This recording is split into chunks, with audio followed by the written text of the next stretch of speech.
am doing a rubber tree update. A few years ago, I did a video on, hold on, my cats are fighting. Okay, so I'm back. Anyways, I'm gonna do a rubber tree update. It's been about almost 3 years since I did that initial video where I was staking up my rubber tree. It was about a month or so after we moved into this house. So wait till you guys see what it looks like now. All right, so let's go ahead and get started. All right, guys, you ready? Here he is. This is Big Daddy. He is way taller than me. Let me see if his top, oh, he is so tall. Okay, so I'm 5'4", and so you can see how much more growth. I don't even know if you can see how tall it actually is. Let me see if I can fix that.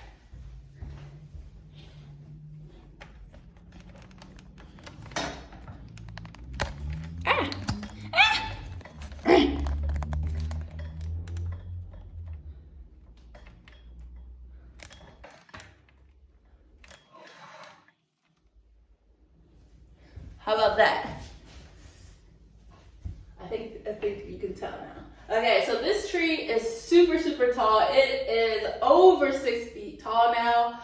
It's been growing super well. There is a couple of branch sections that are not quite as tall as these back two, but they're still doing really good growth. So Big Daddy is a Ficus Elastica Burgundy. And then I have my two smaller ficus. This one is Ficus Elastica Ruby and Tineke. The variegated versions grow a lot slower and they need a lot more light than the Burgundy Ficus Elastica, and that's because of the variegation. Now, that being said, they can still burn under intense lighting. The Burgundy can just do a little bit less light should you need to put it in a darker area. And then the difference between these two is that the Ruby holds on to that reddish, pinkish coral color than the Tineke. So the Tineke has some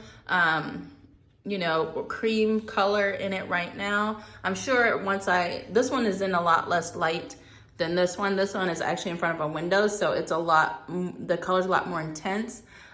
This Tineke will probably get a little bit more intense in color once it gets more light, but this one will get just so colorful. So yeah, the way that I take care of my rubber trees, they get watered when half of the soil is dry, and then I fertilize them like I do the rest of my plants. So I use a fish fertilizer and I dilute it down.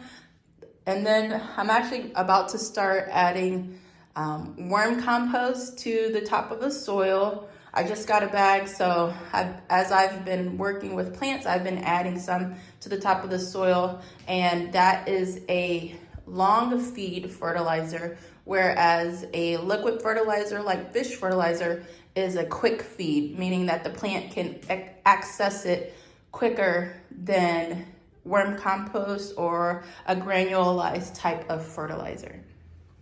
So yeah, these guys are looking so good. Big Daddy is huge. I just cannot believe how tall he actually is.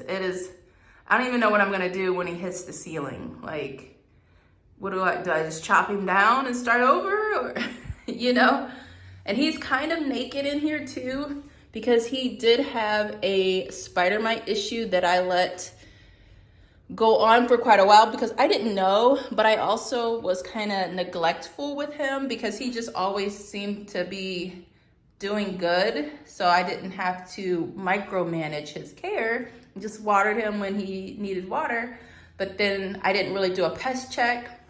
But then once I found out, he had already lost a ton of leaves. So I'm wondering if I should try doing like some notching to see if I can get some branches to come out. I don't know yet. I don't know. We'll see. So that's it. This is Big Daddy and then his cousins, Ruby and Tineke. Let me know if you guys have any questions. I'll be happy to help you. Leave them in the comments section, and I'll see you guys in the next video. Bye!